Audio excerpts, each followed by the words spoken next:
The fair had always been the highlight of Maplewood's summer. For one weekend each year, the quiet town transformed into a place filled with music, laughter, and the glow of neon lights. Families gathered from nearby farms, children tugged at their parents' hands, and the main street was lined with food stalls that filled the air with the sweetness of caramel corn and the smoky scent of grilled sausages. The rides groaned and rattled as they spun in circles, thrilling shrieks blending into the background hum of excitement. That year, the fair seemed brighter than ever, and for the Hart family, it was supposed to be a day their daughter Emily would never forget. She was only 10, full of energy and curiosity, the type of child who wanted to ride every ride, taste every treat, and win every prize. Her parents, however, were overwhelmed with errands that Saturday morning, and when their longtime family friend Daniel Cross offered to take Emily to the fair in their place, it seemed like a harmless decision. Daniel had been a part of their lives for years.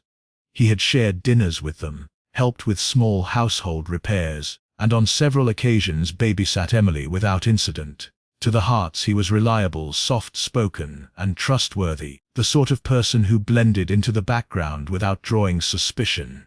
That morning, Daniel arrived at their door with a polite smile and a calm voice. Emily, already bouncing with anticipation, raced out with her sneakers untied and a stuffed rabbit clutched in her hand. She had begged her parents all week to let her go, and now she barely looked back as she climbed into Daniel's car. Her parents waved, comforted by the familiar routine of trusting someone they thought they knew. The last sight they had of their daughter was her face pressed against the car window, grinning with excitement as the vehicle turned down the road toward the fairgrounds. At the fair, the day passed in a blur of color and sound. Witnesses later recalled seeing Emily laughing on the Ferris wheel, clutching a giant balloon, and running toward the game stalls. Some remembered Daniel too, always a step behind her, carrying her small backpack, quietly keeping watch. To everyone else, they looked like father and daughter enjoying the fair together. Nothing seemed out of place. The fair buzzed with life, families moving shoulder to shoulder, music blaring from the speakers, and the smells of fried dough and popcorn carried by the breeze. In that chaos, nobody noticed the moment when everything changed. Back at the Hart home, the hours passed slowly.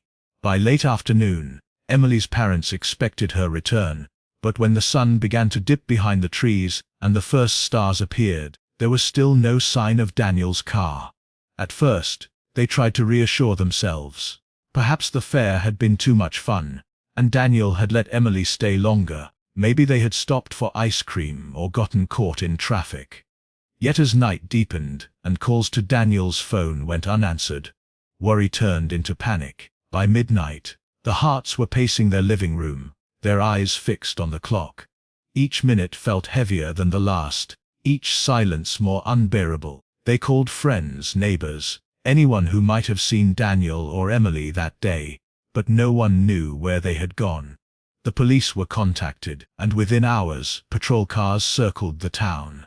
Officers went to the fairgrounds, now nearly empty except for workers cleaning up debris and shutting down rides. They questioned stall owners, ride operators, and families who were still leaving. But no one remembered seeing the pair leave together. Emily's balloon had been found drifting near a food stand, but there was no trace of the girl herself. By dawn, the small town buzzed with whispers. News spread quickly, the story twisting from house to house, each retelling adding layers of fear and disbelief. How could a man so familiar, so ordinary, simply vanish with a child? Neighbors who had once greeted Daniel kindly now looked at his empty apartment with suspicion. Parents held their children closer, warning them not to wander far, even in daylight. The fair, which only hours before had been a place of joy, was now spoken of in hushed tones, as though it had transformed into a crime scene. For the Harts, the nightmare had only just begun. Their daughter's absence was a wound that widened with every passing hour. They replayed the decision over and over. How easy it had been to let her go with someone they trusted. How quickly normal life had shifted into chaos. In their hearts, they clung to hope, telling themselves Emily would walk through the door any moment with stories of rides and games. Yet even as they tried to believe, a heavy dread pressed in on them.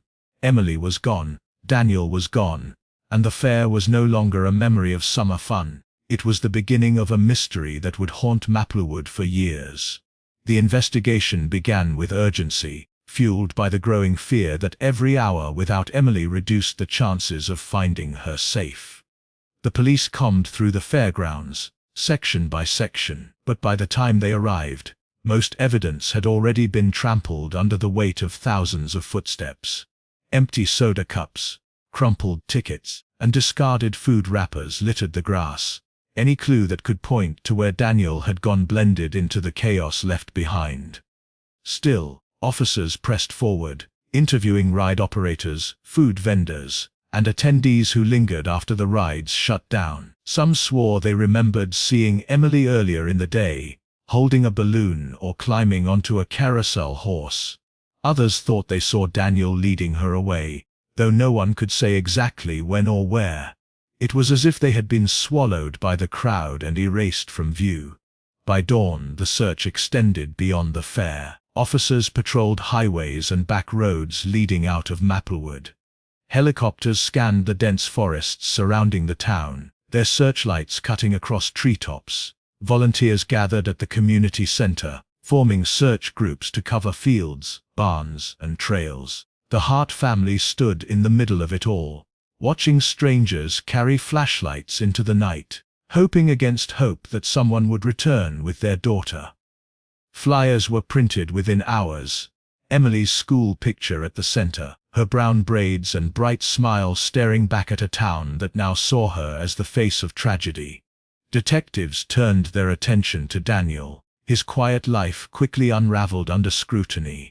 Neighbors described him as reserved, polite, someone who nodded in greeting but rarely spoke. He worked part-time at a local hardware store, never caused trouble, and always paid his rent on time.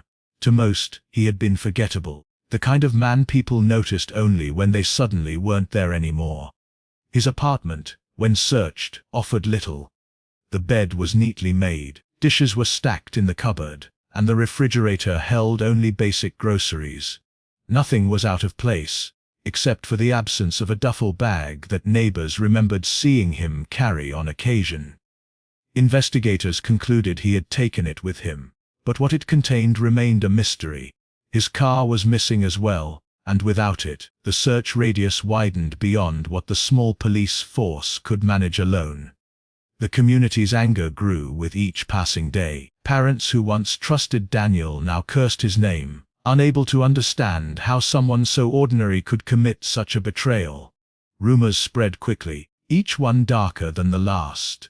Some whispered he had planned it all along, waiting for the perfect opportunity to take Emily. Others believed he had snapped without warning, driven by something no one had seen coming. The uncertainty made the fear worse. Every parent wondered if someone they trusted could be hiding the same kind of secret. Leads poured in at first. Calls came from people convinced they had spotted Emily in nearby towns, diners, and rest stops. Police chased down every report, driving hours to verify claims, only to find dead ends. A girl in a red jacket turned out to be a stranger.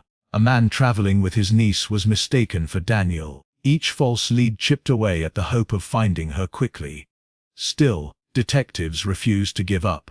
They sent alerts to surrounding states, shared Emily's picture with law enforcement across the region, and followed up on even the smallest tip. Weeks turned into months, and the case that had once consumed the town began to fade from headlines.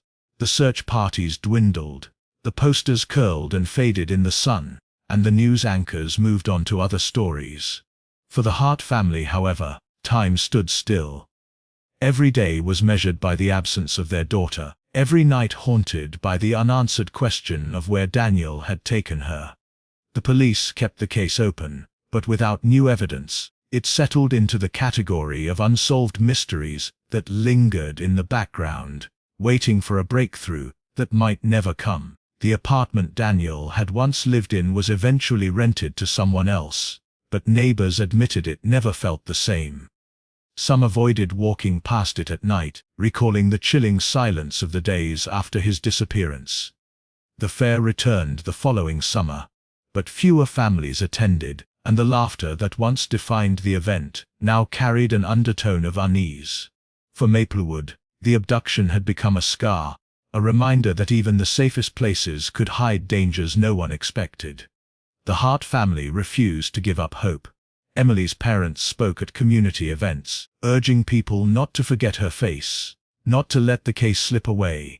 They clung to the belief that somewhere, somehow, their daughter was still alive, waiting to be found. Yet in the privacy of their home, doubt gnawed at them. Each birthday that passed without her was a cruel reminder of the years stolen from them. They replayed the moment they let her leave with Daniel, torturing themselves with the question of whether they could have seen something, sensed something, done something different. Daniel's name became a shadow over the town, a ghost story told with fear and anger. He was out there somewhere, and until he was found, the mystery of Emily's disappearance would remain unsolved. What no one could have known then was that the truth was far more complicated and far more disturbing than anyone dared to imagine. 5 years slipped by, and with them, the town of Maplewood tried to move forward, though the memory of Emily Hart's disappearance never fully faded. The posters had come down, the search parties had long dissolved, but her face lingered in the minds of everyone who had once walked the fairground that day. The Hart family remained trapped in the same unbearable routine of waiting, never finding closure, never receiving the answers they needed. Life for them became a cycle of birthdays without candles, holidays with an empty seat at the table, and the constant torment of imagining where their daughter might be. Then, in the late autumn of the 5th year, everything changed with a discovery in the most unlikely of places. A hunter hiking through the deep forest of a neighboring state stumbled upon an old, abandoned car hidden beneath layers of vines and leaves. It was rusting from years of exposure, its paint barely visible under the dirt and moss. At first, he thought nothing of it. Abandoned vehicles were not unusual in remote woods, often left behind by joyriders or long-forgotten travelers. But when he reported it to local authorities, the license plate came back with a chilling match. It was the car Daniel Cross had been driving the night he disappeared with Emily. The forest was immediately sealed off, and investigators combed through the vehicle with careful precision. Inside, time had decayed much of what was left, but the items discovered were enough to shake the case wide open. Old fast food wrappers littered the floor, their logos faded. A small pink sneaker, impossibly tiny in the back seat, lay wedged beneath the passenger seat. Strands of hair were found stuck in the worn fabric of the cushions, later confirmed by DNA testing to belong to Emily Hart. The car itself had been hidden deliberately, pushed into a thick grove where it could not be easily spotted, and left to be swallowed by the wilderness. The discovery reignited everything. The FBI was called in, bringing with them resources far beyond what the small town police had possessed years earlier. Agents pieced together Daniel's movements using fresh eyes and new technology. What emerged was a disturbing trail of breadcrumbs, suggesting that he had not simply vanished, but had been carefully orchestrating a life on the run. Motel records under false names surfaced, pointing to brief stays in small towns spread across several states. Surveillance footage was unearthed, grainy images of a man who looked like Daniel, often wearing a hat or keeping his head down, always paying in cash. In some of those blurry frames, a child could be seen nearby, her face obscured, but her age and build matched Emily's. The more the FBI dug, the clearer the picture became. Daniel had not abducted Emily in a fit of impulse, he had planned it. Every motel stay, every bus ticket, every false name was another piece in a carefully constructed double life. What unsettled the agents most was how meticulous he had been. He never used credit cards, never contacted anyone from his past, never left behind a clear trace of where he was headed next. It was as though his only focus had been to disappear completely, not for himself, but to keep Emily with him and hidden from the world. Eyewitness accounts began to resurface as the FBI canvassed towns connected to Daniel's false identities. Gas station attendants recalled a man who kept to himself, always with a young girl in tow. Diners remembered a pair who would sit in the corner, eat quietly, and leave quickly. The girl was never allowed to speak much, and when she did, her words were hushed. Some remembered her staring out windows, as if she were waiting for something, or someone, to come find her. Each story painted a haunting image of a child growing up in plain sight, yet hidden behind the walls of Daniel's lies. The discovery of the car also raised darker questions. Why abandon it? Had Daniel switched vehicles? Had something happened to him in those woods? Search teams combed the surrounding area, uncovering campsites, fire pits, and makeshift shelters, but no human remains. It was clear he had lived there for a time, surviving on supplies, before moving on again. The trail suggested a man constantly on the move, never allowing himself or Emily to stay in one place long enough to be noticed. For the Hart family, the news was both devastating and hopeful. The evidence confirmed what they had feared for years. Daniel had taken Emily and managed to keep her hidden, but it also reignited the belief that their daughter was still alive. The shoe, the hair, the sightings, they pointed to a life stolen, not ended. The FBI urged caution, reminding them that survival in such conditions was never guaranteed, but the family clung to the possibility that Emily was out there, waiting for the day someone would finally bring her home. The abandoned car became the pivotal piece of evidence that shifted the case from cold to active once again. It was the proof Daniel had not vanished into nothingness, but had instead built an invisible life in the shadows. The man who once blended into Maplewood so seamlessly had become a ghost, living just beyond reach, always close enough to be seen, but never close enough to be caught. What no one yet understood was that the car was only the beginning of what he had left behind, and that the secrets hidden in his past would be darker than anyone dared to imagine. The FBI's renewed focus on Daniel Cross unraveled pieces of his life that had remained hidden beneath layers of silence and false identities. As agents dug through old court archives and records spread across multiple states, a disturbing picture began to emerge. Daniel had not been the harmless neighbor everyone in Maplewood believed him to be. His past was fractured and filled with shadows. He had grown up in a broken household where neglect was constant, and abandonment shaped his earliest years. Both of his parents had walked out of his life before he turned 8, leaving him to be shuffled between distant relatives who offered him little more than a roof over his head. Teachers remembered him as quiet, withdrawn, and difficult to reach, a boy who sat in the back of classrooms and rarely spoke. What was overlooked at the time were the darker behaviors that followed him into adolescence. An obsession with younger children, a fascination with control, and a tendency to disappear for days at a time without explanation.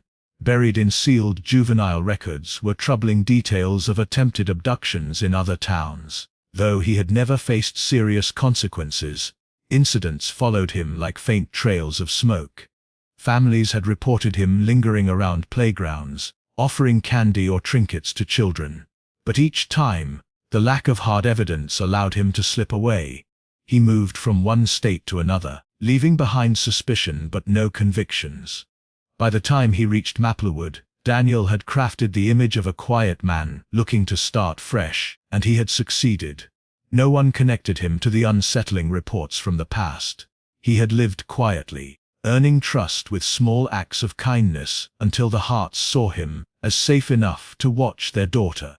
The discovery of storage units rented under his false names deepened the horror. Hidden behind padlocked doors in different towns were collections of children's belongings that had no explanation.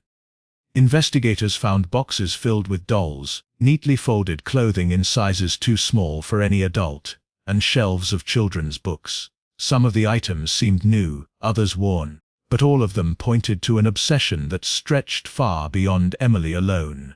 What made the discoveries more chilling were the journals stacked neatly in cardboard boxes. Page after page, Daniel wrote about a fantasy life where he imagined himself as the father of a perfect child, a family recreated on his own terms. The words revealed a man who saw himself not as a criminal, but as someone fulfilling a destiny he believed had been denied to him. In his writings, Emily was described not as a person, but as a role, a piece of the puzzle he thought would complete the life he imagined. He wrote about her as though she had been chosen, as though every step he had taken in Maplewood was a calculated move leading to the day at the fair. Investigators came to believe the abduction had not been impulsive at all, but the culmination of years of preparation. The fair, with its noise, crowds, and distractions, had only been the cover he needed to execute what he had planned for a long time. The FBI pieced together a timeline that suggested Daniel had carefully groomed the hearts, integrating himself into their lives with patience. He built trust slowly, never asking for too much, always making himself available at just the right moment. He had positioned himself as a friend, a helper, the kind of man no one would suspect. When the opportunity came for him to take Emily without resistance, he seized it, knowing the family would not question his intentions until it was far too late. The storage units also revealed a disturbing pattern of planning. Maps were found marked with back roads and small towns, suggesting he had plotted potential escape routes long before the day of the abduction. Receipts showed purchases of camping gear, disguises, and prepaid motel stays. He had built a life in fragments, designed to keep him and Emily moving just enough to avoid notice. What unsettled agents most was the clear evidence that he had expected to raise her entirely outside of the world she once knew. In his journals, he spoke of teaching her that her real family no longer wanted her, a manipulation meant to sever any hope she might cling to. As the FBI connected the dots, the story shifted from a disappearance into something much darker. Daniel was not just a man on the run. He was someone who had lived in the shadows for years, carefully constructing a twisted idea of family. Every detail unearthed from his past and from his storage units confirmed that what happened to Emily was not random. It had been deliberate, calculated, and driven by a lifelong obsession. For the Hart family, the revelations were almost too much to bear. Learning that Daniel had been hiding such a history beneath his quiet exterior deepened their guilt and grief. They struggled with the realization that the trust they had given him had been exactly what he had been waiting for, and that every interaction they thought was innocent had been part of his design. The town of Maplewood, too, was shaken. Neighbors who once remembered him as polite now replayed every encounter with suspicion, wondering how they had missed the truth that had been right in front of them. As investigators pressed further, one question remained heavier than all the others. Where was Emily now, after all those years of being hidden in the shadow of a man who believed she was part of his twisted fantasy?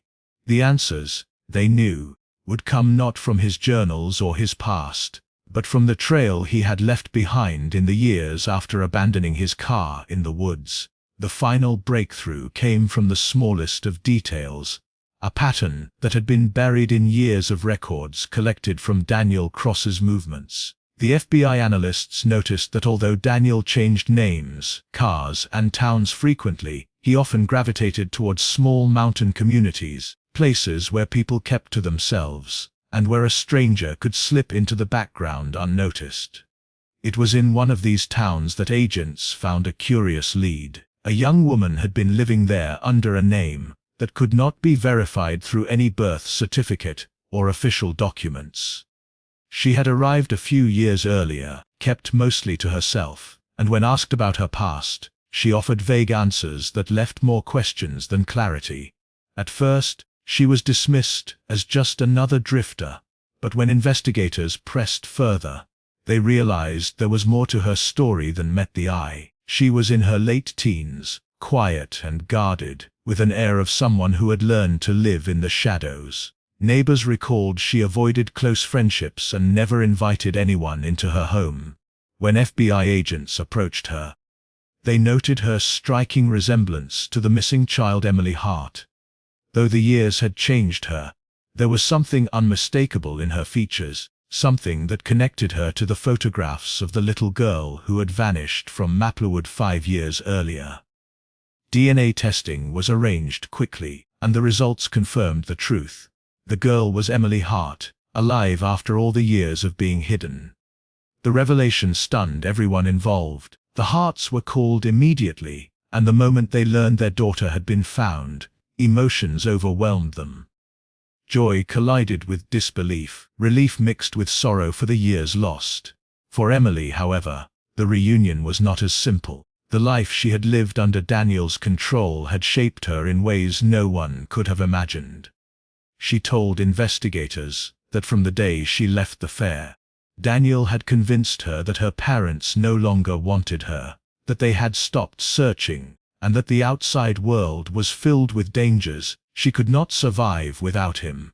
He moved her from town to town, teaching her to avoid attention, to never speak too much, and to trust only him. For years, she believed his lies, her memories of her real family fading into something she thought she had imagined. She described nights spent in motel rooms with curtains drawn tight, days spent in remote cabins or rented trailers, and constant movement whenever Daniel sensed people were asking questions. He introduced himself as her father, and she had no choice but to go along with the story. Over time, she learned not to resist, not because she believed he was right, but because resisting always led to punishments or terrifying threats of abandonment. She grew up in a world designed to keep her small and silent. Yet through it all, she carried fragments of who she really was. A name she whispered to herself when she was alone, a memory of her mother's voice, a picture in her mind of her home that Daniel could never erase. The FBI listened carefully as Emily recounted her years in captivity. They noted the precision with which Daniel had built his false life, and the hold he had maintained over her through fear and manipulation. What unsettled them most was that he seemed to believe what he was doing was not wrong. In her words, Daniel often spoke about their family, about how they were building something together, as though the world outside had no place in their lives. For Emily, these words were chains that kept her from even imagining escape. When agents asked about Daniel's fate, Emily said he had left her a few months earlier, telling her he would return but never did. He had disappeared without explanation, leaving her in the town where she was eventually found. Whether he had abandoned her intentionally, fallen victim to the wilderness, or once again taken on a new identity, no one could say for certain. Searches of nearby forests and records of local sightings turned up nothing. It was as if he had vanished into thin air, leaving only the girl he had stolen behind. For the Hart family, Emily's return was both a miracle and a heartbreak.